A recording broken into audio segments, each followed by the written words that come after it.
ഹൈദരാബാദിൽ ട്രിപ്പ് പോയാൽ നമ്മൾ മസ്റ്റായിട്ട് ട്രൈ ചെയ്യുന്ന ഒരു സ്ഥലമാണ് Ramoji film city. Ramoji film സിറ്റിയിൽ നമ്മൾ മസ്റ്റായിട്ട് ട്രൈ ചെയ്യേണ്ട ഒരു ഐറ്റമുണ്ട്, അവിടുത്തെ ബാഹുബലി ബിരിയാണി. ബിരിയാണി ഇവിടെ പലതരമുണ്ട്. ശിവഗാമിയുണ്ട്, മഹേന്ദ്ര ബാഹുബലിയുണ്ട്, കട്ടപ്പമുണ്ട്. അങ്ങനെ ഓരോ ക്യാരക്ടറുടെ പേരിനാണ് ബിരിയാണി വന്നിരിക്കുന്നത്. നമ്മളെടുത്തിരിക്കുന്നത് മഹേന്ദ്ര ബാഹുബലി ബിരിയാണിയാണ്. തൈരും ചട്ടിനിയൊക്കെ തരുന്ന ഒരു തൊട്ടിയിലാണ് തരുന്നത്.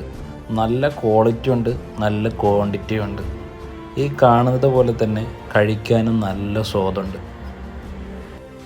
ചിക്കനൊക്കെ നമ്മളിവിടുത്തെ ഷവായ ചിക്കൻ പോലത്തെ മൊഴി ചിക്കനാണ്. പക്ഷേ അവിടുത്തെ മസാലയൊക്കെ വ്യത്യാസമുണ്ട്. പക്ഷേ നല്ല ടേസ്റ്റ് ഉണ്ട്. നമുക്ക് ഉറപ്പായിട്ടും എല്ലാവർക്കും ഇഷ്ടപ്പെടും. നല്ല രുചിയാണ് കഴിക്കാൻ.